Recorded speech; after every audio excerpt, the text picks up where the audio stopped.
که پیامبر صلی الله علیه و سلم فرمودند شخص ماه رمضان را روزه دارد و سپس 6 روز از ماه شوال بعد آن روزه گیرد مانند ثواب 1 ساله روزه را به دست می آورد. روایت مسلم.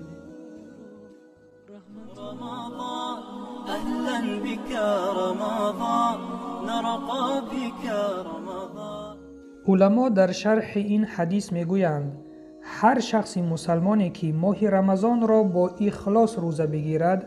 و سپس 6 روز ماه شوال را نیز روزه دارد ثواب 1 ساله روزه داشتن را می گیرد، زیرا در شریعت اسلام هر یک عمل حداقل 10 ثواب دارد.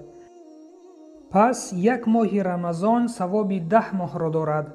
و ثواب 6 روز روزه ماه شوال 60 روز است و با همین 12 ماه